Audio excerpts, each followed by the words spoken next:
평강과 위로와 축복이 사랑하는 성도님 여러분들과 여러분 가정 위에 충만하게 계시기를 주님의 이름으로 축원합니다.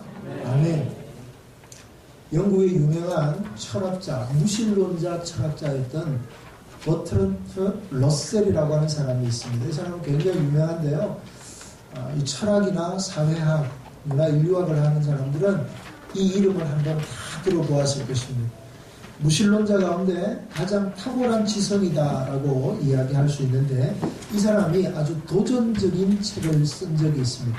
나는 기독교인이 아니다.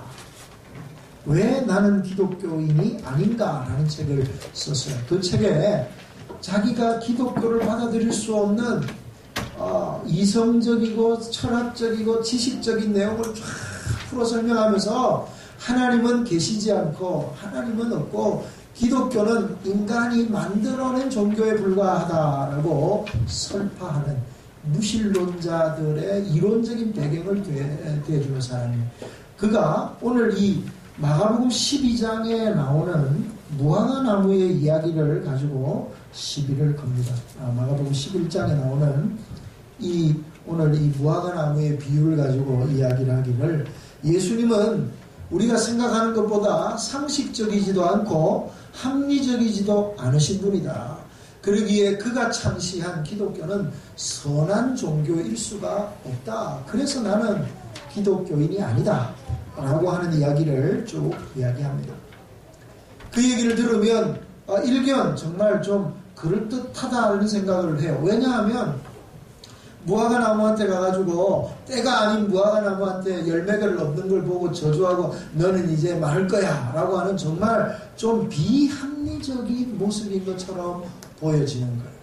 그래서 이런 내용들을 읽으면서 야 정말 성경은 이상한 이야기들로 가득 차 있고 우리가 받을 수 없는 이야기들이 너무 많아. 허무맹랑한 이야기들이 너무 많아. 이렇게 생각하고 기독교를 떠나거나 믿음에 대해서 냉소적으로 생각하는 사람들이 자꾸만 많아지는 것입니다.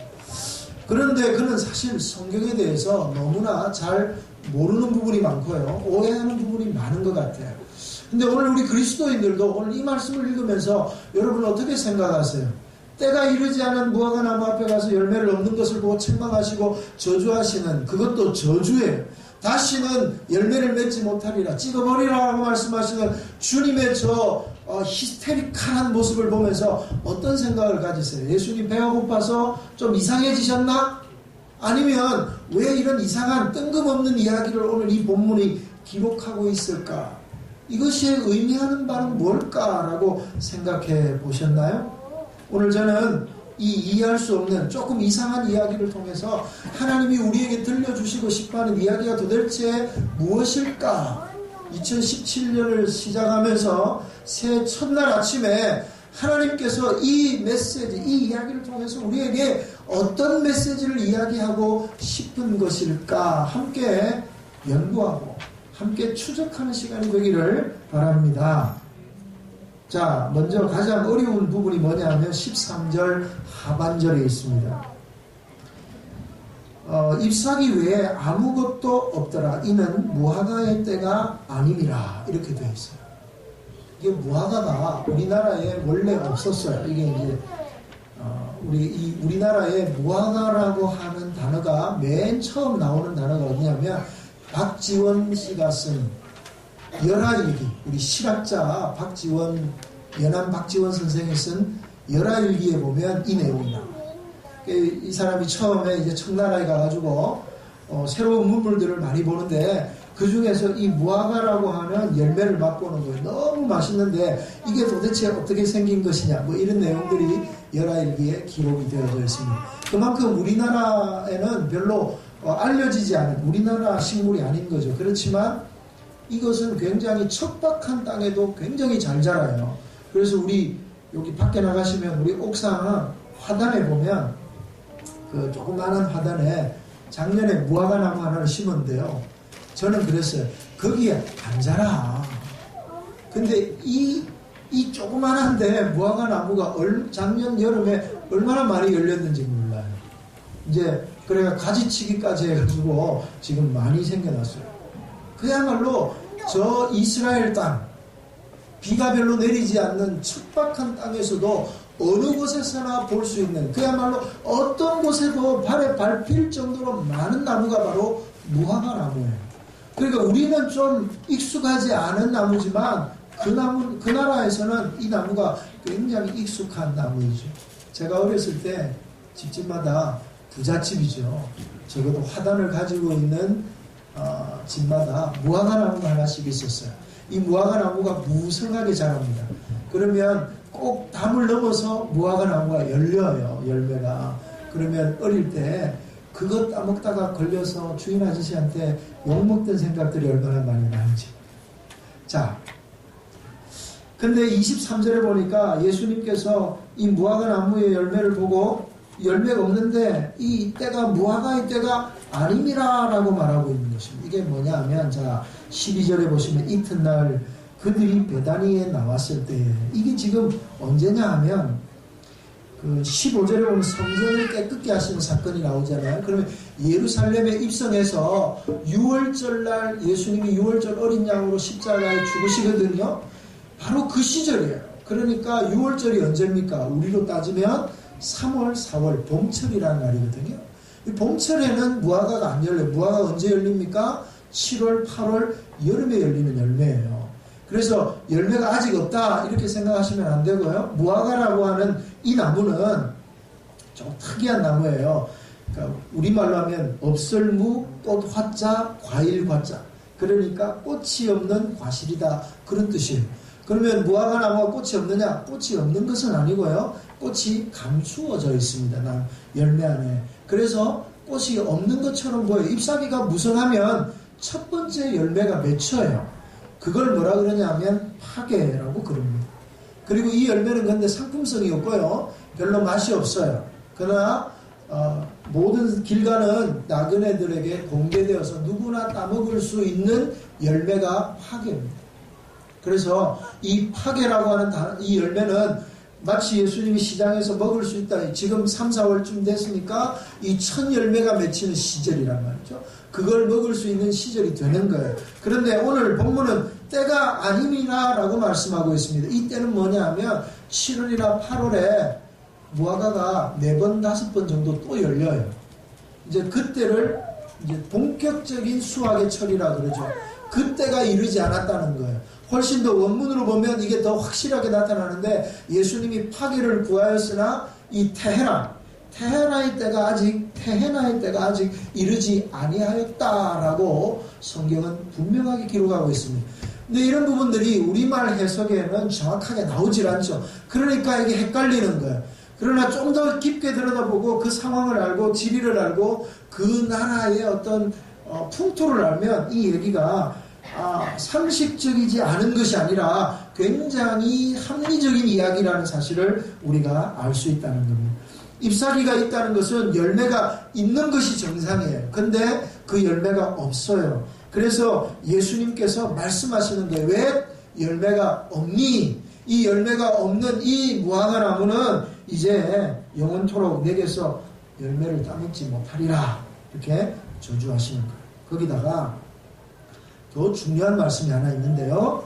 자, 여기 보시면 13절 맨 마지막 절에 보시면 13절에 맨 하단에 보면 이는 무화과의 때가 아님이라.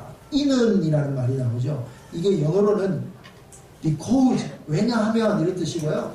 이게 헬라어로는요 가르라는 단어를 써요. 접속사 가르라는 단어를 쓰는데, 이 단어는 이는이라고 표현하면서 이게 왜 이렇냐라고 설명하는 거예요. 근데 이게 아무 때나 쓰여지는 용법이 아니고요. 이 용법은 그야말로 무언가를 이야기하기 위한, 이 이야기에서 어떤 메시지가 있다는 것을 우리에게 암시해주는 구절이 바로 이 구절이에요. 이는 무화과의 때가 아님이라 라고 이야기하는 것은 단순히 이야기를 설명하는 수준에서 끝나는 것이 아니라, 이 이야기를 통해서, 이 말씀을 통해서 오늘 이 전체의 무화과 나무의 비유를 풀 수 있는 열쇠가 바로 이 구절이라는 거예요.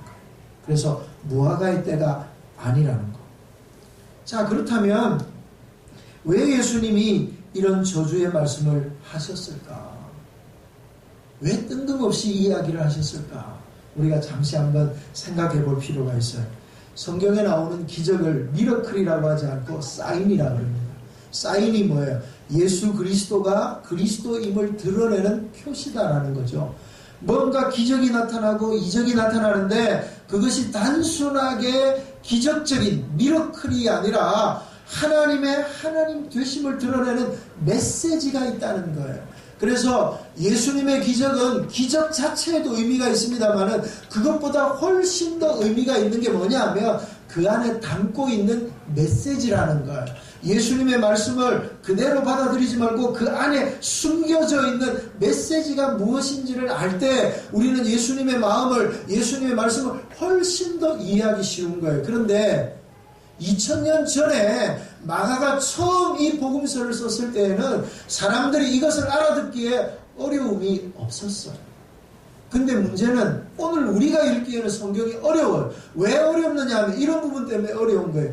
여러분, 어려운 것이 어려울 수밖에 없다는 것을 이해하고 봐야 돼요. 왜냐하면 성경이 기록된 것은 2000년 전이에요.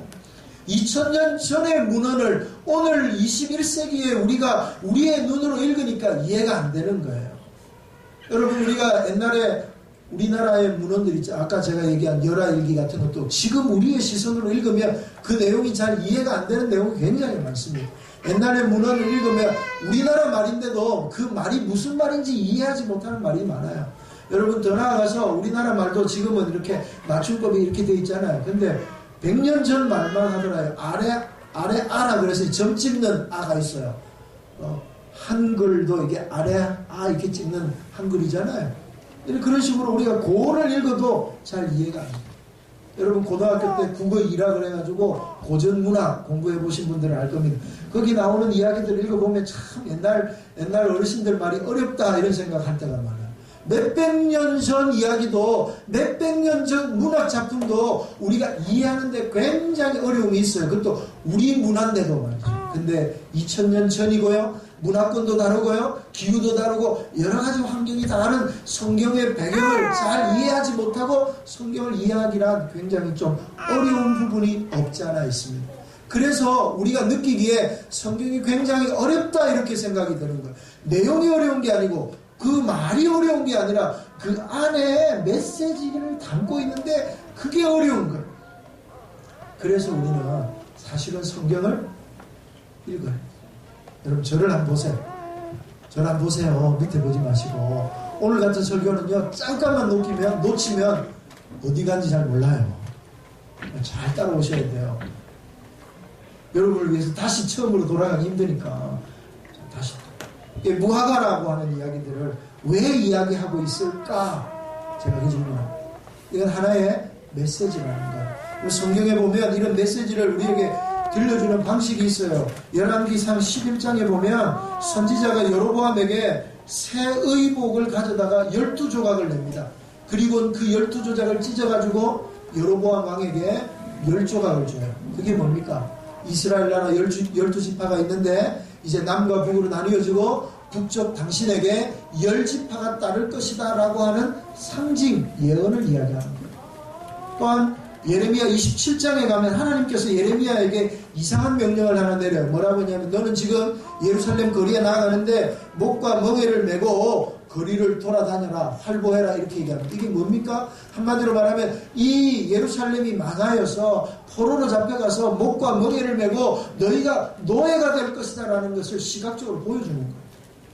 이렇게 하나님의 말씀은 수많은 암시와 상징과 비유들로 가득 차 있다는 것입니다. 예수님께서 이 무화과나무의 이야기를 통해서 굉장히 어떻게 보면 감추어져 있는 비밀, 미스테리한 이 비밀을 우리에게 들려주고 싶은 거예요. 그게 도대체 무엇일까 하는 게 오늘 본문의 내용이라는 것입니다. 오늘 이 예수님의 말씀을 들어보시기를 바랍니다. 그렇다면 여기서 또 한 가지 생각하면 왜 많은 이야기들 중에 하필이면 무화과 이야기를 꺼냈을까?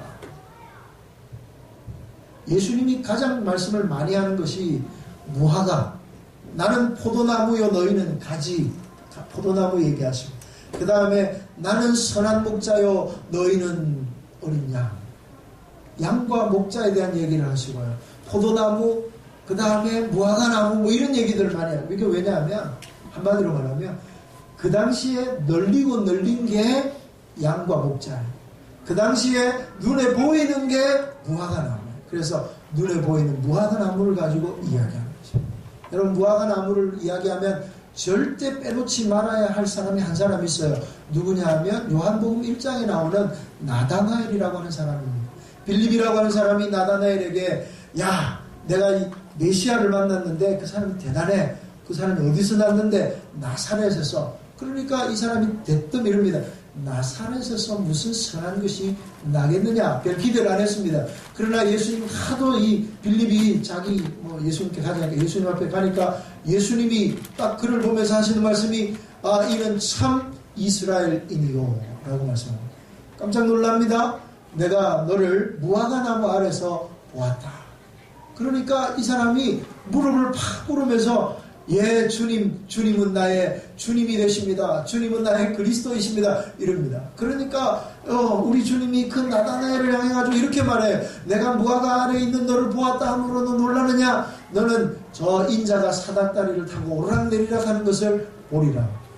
이게 요한복음 1장의 말씀. 이것도 제가 한번 설교한 적이 있는데요. 여기에서 중요한 것은 무화과나무 아래에 있는 나다나엘을 보았다는 거예요. 여러분 이 내용을 이해하지 못하면 오늘 나다나엘과 예수님의 대화가 도대체 무슨 얘기를 하는지 마치 무슨 고승들이 모여 앉아가지고 산에 저 높은 데 앉아가 선문답을 하는 것처럼 들려요. 동문서답하는 것처럼 들려요. 도대체 뭘 얘기하는지 알아들을 수가 없어요. 무화과나무가 뭘까요?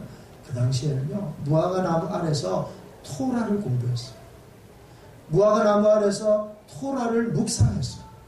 그러니까 한마디로 말하면 이 나다나엘을 내가 너를 무화과나무 아래서 보았다라는 것은 율법을 연구하고 율법을 묵상하는 그야말로 참 그래서 너는 참 이스라엘 사람이다 이렇게 얘기하는 거예요. 조금 이해가 되죠? 그러면 왜 오늘 지금 하필이면 무화과나무 열매 없는 것을 보시고 책망하시느냐? 잎사귀만 무성하고 열매 없는 이스라엘의 종교를 이야기하는 것. 지금 유대인들의 모습이 이렇다고 얘기하는 거예요. 지금 예수님 당시의 바리새인들과 그 바리새인들이 움직이는 유대교라고 하는 종교가 잎사귀는 무성한데 열매가 없는 종교가 되었다고 얘기하는 거예요. 그야말로 겉모양은 형식은 화려하고 하나님을 섬기는 듯 하지만 그 안에 있는 열매는 상실한 이스라엘 백성들, 유대교, 그 이스라엘의 종교에 대해서 주님이 말씀하시는 거예요. 오늘 21세기에 우리가 이 말씀을 어떻게 해석해야 될까요? 우리는 예배를 잘 드리죠. 주일날이면 딴 데 안 가고 예배를 드리는 것을 최우선으로 여깁니다. 주일 성수, 주일 예배는 내가 목숨같이 여기리라 예배를 드리죠. 형식은 갖추었어요. 그러나 형식을 갖추었지만 그 안에 열매가 없으면 주님이 책망하시는 거예요. 열매는 뭡니까? 바로 오늘 우리의 삶이 변화되어서 우리의 삶의 현장에서 그리스도가 나타나고 삶의 현장에서 하나님의 향기가 드러나고 삶의 현장에서 우리가 하나님의 말씀대로 살기로 작정한 대로 세상 가운데서 세상의 원리대로 살지 아니하고 하나님의 말씀대로 살기로 결정하고 결심하여서 우리의 인생, 우리의 삶이 하나님의 말씀에 붙들려져서 이 세상 사람들과는 전혀 다른 삶의 스타일을 가지고 삶의 모습을 가지고 가치관을 가지고 살아가는 저와 여러분의 변화된 삶이야말로 오늘 우리에게 있어서 가장 중요한 내용이 아닐까 생각합니다. 우리가 이런 내용들을 더 확실하게 알 수 있는 내용이 있어요.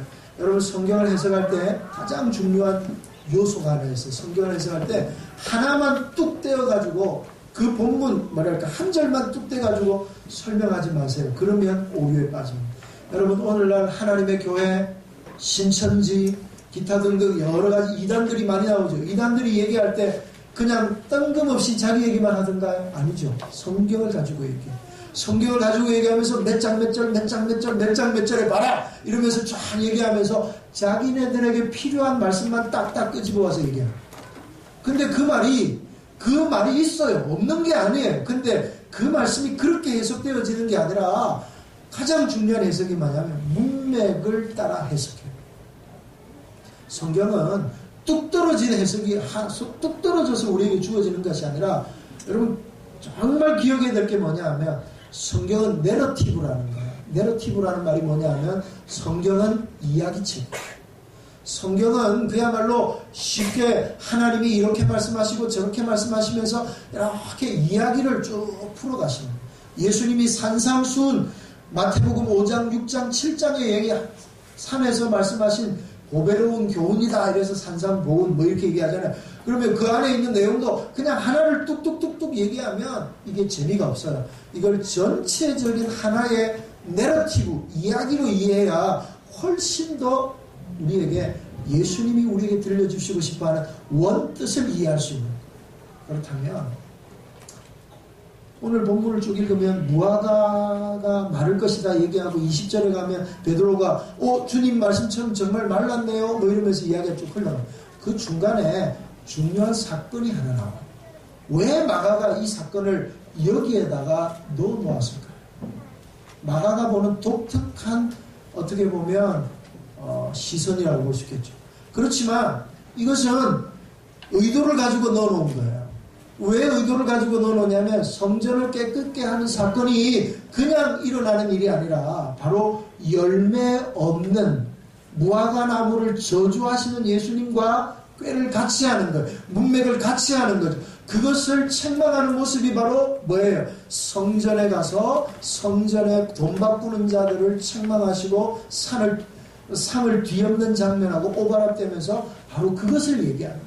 그러니까 훨씬 더 우리는 이 말씀이 지금 뭘 의미하는지를 선명하게 알 수 있는 거예요. 그게 뭐예요? 무화과 나무는 바로 이스라엘을 얘기하는 거예요. 무화과 나무는 바로 형식만 있는 바리새인들과 서기관들을 이야기하는 것, 그야말로 종교인들을 얘기하는 거예요. 자, 그들이 어떤 사람들이었느냐 하면 성전에서 장사했습니다. 성전에서 멀리서 재물을 가지고 오기 힘드니까 자기네들이 가져다가 줍니다. 근데 바깥에서는 이게 만약에 10,000원 하면 이 안에 들어오면 이게 100,000원이 되는 거예요. 네? 독과점이잖아요. 아무것도 못 쓰고 여기 것만 써야 되니까 부르는 게 값이에요. 그야말로 양 한 마리를 밖에서 사면 10,000원에 살 수 있는 거를 그 안에 들어가면 100,000원 내야 되는 거예요. 또 외국에서 살고 있는 이스라엘 백성들이 유대에 올라오잖아요.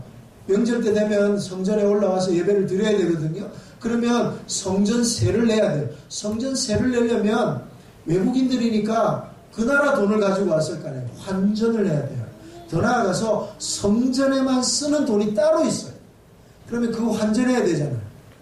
그 환전할 때도 환전 수수료를 엄청나게 먹이는 거. 2배, 3배의 폭리를 취하는 거. 그야말로 칼만 안 들었지 강도요 사기꾼들이었습니다. 주님이 그것을 지금 책망하시는 거예요. 야, 너희가 내 아버지 집을 강도의 구렬로 만드느냐? 그것과 잎사귀가 무성한데 열매가 없는 무화과 나무를 지금 동일시하는 거예요. 여러분, 야, 정말 그 당시에 성전에서 팔던 그 사람들 정말 못됐네. 야, 그렇게 믿어가지고 어떻게 그들이 제대로 하나님 믿는다고 얘기해? 여러분, 그걸 2000년 전의 이야기로 받지 마세요. 오늘도 우리 가운데서도 이러한 일들이 비일비재하게 일어날 수 있다는 것. 일어나고 있다는 것. 우리의 믿음도 이렇게 율법에 매이고 행식에 매이고 본질을 잃어버리면 우리 또한 심판을 받을 수밖에 없는.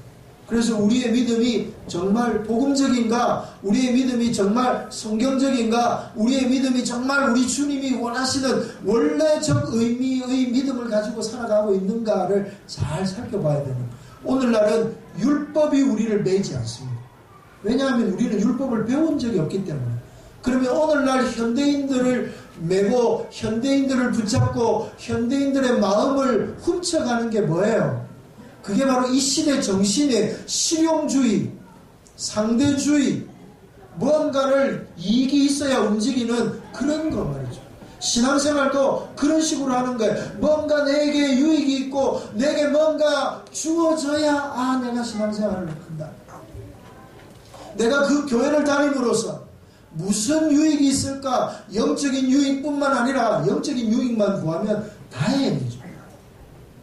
교회를 다니면서 여러분 우리 가운데 그런 분들이 없으리라고 생각합니다. 왜냐하면 이런 작은 교회 11층에 있는 교회를 찾아온다는 것 자체가 정말 믿음 외에 다른 것을 생각하면 올 수 없기 때문에 그래요.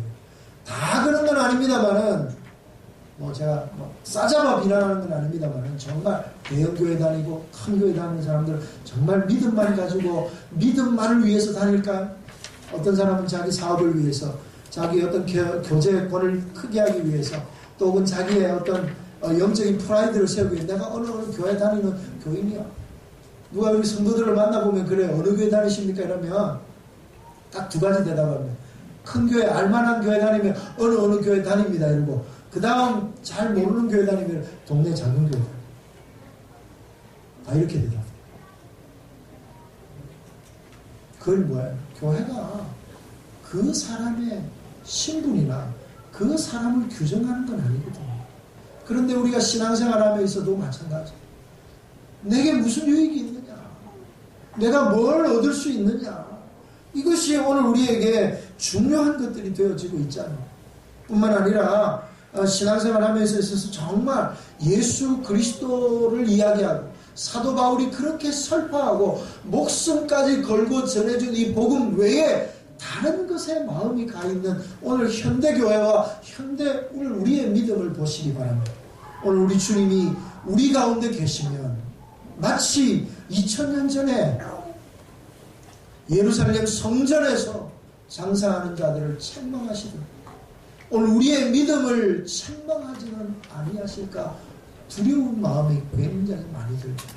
그럴 때일수록 사랑하는 성도 여러분, 우리는 말씀으로 돌아가야 합니다.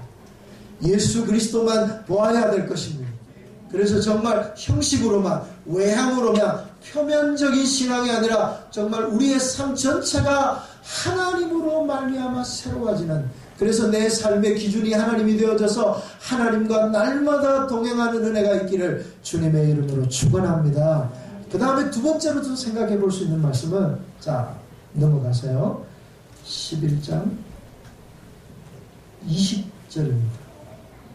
베드로가 뿌리가 마른 걸 보고 생각이 나서 여짜오되 랍비여 보소서 저주하는 무화과 나무가 말랐나이다. 이렇게 얘기하니까 22절에 예수님께서 그들에게 대답하여 이르시되 하나님을 믿으라. 여러분 지금 이게 무슨 말인 것 같아요? 이게 잘 이해가 되나요? 무화과 나무가 말랐습니다 이러면 여러분이 대화가 되려면 그러네, 야 정말 말랐네, 이렇게 이야기가 돼야 되는데 그런 얘기 없어요. 뜬금없이 하나님을 믿어야 돼 이렇게 말씀하세요. 그러면서 무슨 얘기냐, 이 산들로 들리어 바다에 던져지라 하며 그 말하는 것이 이루어질 거다. 산을 던지려면 그 산이 던져질 것이다. 정말일까요? 여러분 산이 뽑힐 수 있나요? 산이 뽑혀지는 일들이 있습니까? 여러분 우리가 하나님의 말씀은 문자 그대로 믿어야 될 줄로 믿습니다. 아멘 해보세요. 문자대로 믿어야 될 줄로 믿습니다. 아니 아멘 하세요. 고개 흔들지 말고. 왜냐하면 하나님 말씀이 기록하고 있으면 그대로 되는 거예요. 보리떡 5개와 물고기 2마리로 우리 주님이 5,000명 먹이셨어요. 아멘이죠. 그걸 문자적으로 믿는다는 거예요. 역사적으로 믿는다는 거고요. 그러면 이 산을 뽑아서 던진다, 이걸 믿는다. 산이 뽑히려면 지진이 일어나야 되는데요. 그래서 이런 부분을 문자적으로 그대로 해석하기는 굉장히 어려움이 있습니다. 이것까지 문자적으로 해석하고 이러면 굉장히 어려움이 있죠. 그러면 이 부분을 어떻게 우리가 이해하고 받아들여야 되느냐 하면, 이게 스가랴 4장 7절에 나온 말씀이 있는데요. 이런 말씀들은 뭐냐면 하나님께서 하시는, 하나님이 놀라운 일을 행하시는 분이라는 것을 드러내는, 어떻게 보면 유대인의 문법적 용례라고 볼 수 있습니다. 그렇게 이해하고 보시면 좋을 것 같아요. 그러면 이 산은 어떤 산이에요? 지금 베다니에서 이 산이라고 말하면 감람산을 얘기하는 거예요. 감람산은 바로 성전이 있는 성전산을 얘기하는 거고요. 이 바다에 던져라. 그러면 이 바다는 어떤 바다예요? 사해바다예요. 조금 이해하면서 보면 훨씬 재밌죠. 이거를 오늘날 한라산을 뽑아가지고 남에 집어 던져라 이런 얘기 아닙니다. 아무데나 그걸 그대로 야 내가 기도하면 한라산도 뽑힐 거야. 그게 아니고요. 그 다음에 더 중요한 것은 이 말씀을 가만히 보면 이게 2인칭 수동 명령형입니다. 2인칭 수동 명령형, 즉 이게 어떻게 되냐면 우리말로 정확하게 번역하면 이 산더러 들리어 바다에 던져져라. 이 산이여 던져져라. 수동이라. 그러니까 하나님이 이 주체가 누구냐면 내가 아니에요. 내가 저 산들을 명하여서 옮겨져라 그러면 저 산이 옮겨질 것이다. 여러분 그렇게 오해하지 마십시오. 내가 그렇게 했는데 손이 안 옮겨지네. 하나님 우리 기도 안 들으시네. 이렇게 이해하고 오해하면 안 돼요. 그러니까 오해하는 거예요. 그러니까 야 성경은 거짓말이 많아 이렇게 돼요. 아니요. 그런 뜻이 아니에요. 하나님이 하신다는 거예요. 그러니까 하나님이 그만큼의 능력과 권세와 파워를 가지신 분이다. 그것을 믿는 거예요.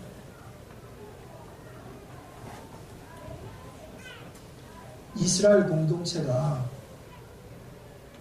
외형적인 믿음으로 말미암아 심판을 받잖아요.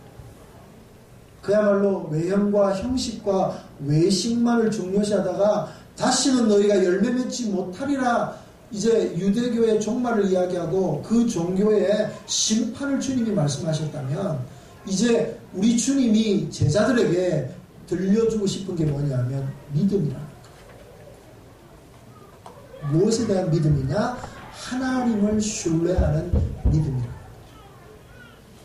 오늘 우리에게 새하늘과 새 땅이 열리고 새로운 역사가 시작이 되는 거예요. 예수님이 십자가를 지심으로 구약의 모든 사건들은 종결되어지고 예수 그리스도로 말미암아 모든 율법이 완성되어지고 새로운 시대가 열린. 새로운 시대는 뭐예요? 율법의 시대는 가고 은혜의 시대가 오는 거예요. 율법의 시대는 가고 복음의 시대가 열리는 거예요. 그 율법의 시대가 가고 은혜의 시대에 요구되어지는 게 뭐냐? 오늘 우리 주님이 이야기하시는 게 믿음이라고 말씀하십니다. 사랑하는 성도 여러분, 그러면 이 믿음이라고 하는 게 뭐냐 하면 우리가 생각하는 믿음과 성경이 생각하는 믿음의 결정적인 차이가 어디에 있느냐 하면 우리나라 민족은 예로부터 산업공상 이래가지고 선비를 높게 보고 기술자를 좀 낮게 보는 경향이 있어요. 그래서 화이트 칼라는 굉장히 엘리트처럼 생각하고 블루 칼라는 좀 덜 엘리트라고 생각하는 경향이 있어요. 이게 어떤 경향에서부터 나오냐 하면 우리가 그렇게 존경에 맞지 않는 율곡과 태계, 즉 성리학에서부터 출발합니다. 그래서 형이 상학적인 것, 형이 하학적인 것. 오늘 굉장히 좀 어려운 얘기를 하는데요. 무슨 얘기냐면 좀 관념적이고 머리로 생각하는 것은 되게 수준 있는 거라고 생각합니다. 그래서 믿음이라고 하는 것도 어떻게 보면 우리의 관념, 우리의 마음, 우리의 생각 속에 있는 것이라고 오해합니다. 근데 여러분 재밌는 사실이 하나 있는데 뭐냐면 유대인들이 가지면 히브리적 사고라고 하는 건데요. 히브리어에는 추상명사가 없어요. 여러분 쉽게 말하면 추상명사가 없다는 말은 이게 무슨 말이냐면 우리가 사랑, 이러면 우리나라 말로 사랑이란 말은 굉장히 추상적이잖아요. 그런데 이 히브리 말로 사랑 이러면 사랑이라는 단어가 없어요. 헤세드 또 혹은 뭐 이제 그에 유사한 단어들이 있는데 그것은 실질적인 행동을 수반하는 이야기입니다. 끝까지 책임지는 것, 그게 사랑입니다. 동정, 창자가 끊어지는 것처럼 아픈 것, 이게 동정인 거예요. 그러니까 히브리 말에는 바로 그런 거예요. 전부 다 실제로 어떤 현상이 나타나고 어떤 액션이 나타나는 이야기가 명사예요. 그러니까 우리말하고 달라요. 그러니까 믿음이라고 하는 것은 철저하게 머릿속에 있는 게 아니라 철저하게 이 관념 속에 있는 게 아니라 생각으로만 마음으로 믿어 의에 이르고 입으로 시인하여 구원에 이른다. 이 말이 여러분 단순하게 마음으로 믿고 내가 예수 믿어요 라고 고백만 하면 구원 얻는다. 천만의 말씀이라는 거예요. 성경에 그렇게 되어 있는데 우리가 우리식으로 오해하는 거예요. 우리의 삶은 어떠하든지 우리가 세상에 나가서 예수님과 상관없는 삶을 살아도 나는 입술로 예수 믿어요 이러면 그 믿음이 진짜 아니라는 거예요. 히브리인 성경적인 사고에는요, 이렇게 이율배반적인 믿음은 참된 믿음이 아니에요. 머리와 행동이 다르게 나가고 말과 행동이 다르게 나가는 믿음은 참된 믿음이 아니라는 거예요. 입술로는 주여 주여 하지만 하나님을 모르는 자라는 거죠. 하나님을 믿으라라고 말씀하실 때 이 믿음은 바로 하나님이 어떤 분이시라는 것을 확실하게 믿고 그 하나님을 신뢰하고 그 하나님께서 우리 가운데 행하시는 모든 일들을 그대로 믿어 의심치 않는 거예요. 사랑하는 성도 여러분, 하나님이 눈에 보이지 않습니다. 하나님은 영이시니 눈에 보이지 않으니까 눈에 보이는 것들만 의미 있게 생각하는 과학의 시대에 하나님을 믿는다는 것이 이상하게 들려요. 이해할 수 없는 이야기들. 그래서 마음의 위안을 얻는 수준의 믿음, 그러니까 그런 믿음을 꼭 가져야 될까? 현대인들이 그렇게 생각합니다. 여러분, 그러나 믿음은 실제 바라는 것들의 실상이요 보지 못하는 것들의 증거라고 말씀하세요. 2017년 새해를 시작하면서 하나님이 오늘 우리에게 무엇을 말씀하실까? 믿음을 가져라고 말씀하기 싶은 거예요. 오늘도 살아 역사하시는 하나님, 오늘도 이 산을 들어 명하여 바다에 던지우면 던지울 수 있는 능력의 하나님, 그 하나님이 오늘도 살아계셔서 나와 함께 하시고 나의 삶을 지키시고 내가 어디로 가든지 내가 너와 함께하며 내가 무엇을 하든지 내가 너를 지켜줄 것이다. 내가 모세와 함께 했던 것처럼 내가 너와 함께하느니 너는 강하고 담대하라. 두려워하지 마라. 말씀하시는 거예요. 그 주님의 음성을 들으시길 바랍니다. 그 하나님을 신뢰하시기를 바랍니다. 그 하나님 믿는 사람에게는 두려움이 물러가게 될 줄로 믿습니다. 그 하나님 믿는 자들에게는 모든 근심과 걱정을 버리는 거예요. 너는 마음에 근심하지 마라. 하나님을 믿으니 또 나를 믿으라고 주님이 말씀하시고. 믿음이 뭐예요? 믿으면서도 걱정과 근심과 염려 가운데 있어요? 있을 수 없는, 믿음과 염려는 같이 있을 수 없어요. 하나님과 세상을 같이 겸하여 섬길 수가 없어요. 머릿속에만 있는 믿음은 두 개 다 할 수 있어요. 그러나 우리의 삶에 나타납니다. 그래서 믿음이라고 하는 것은 실제로 형식만 갖추는 것이 아니라 그 내면, 그 내용이 우리에게 실현되어질 때 그 사람의 믿음이 진짜 살아있는 믿음이에요. 잠자는 믿음은 죽은 믿음입니다. 행동하지 않는 믿음은 죽은 믿음이에요. 야고보서 사도가 우리에게 들려주잖아요. 사랑하는 성도 여러분, 오늘 이 말씀을 근거해서 오직 하나님의 은혜 안에 사로잡히는 저와 여러분, 그래서 올 한 해는 정말 믿음의 사람, 믿음을 가지고 사는 복된 한 해가 되기를 주님의 이름으로 축복합니다. 아멘. 우리 함께 찬양할까요? 사랑합니다. 나의 예수.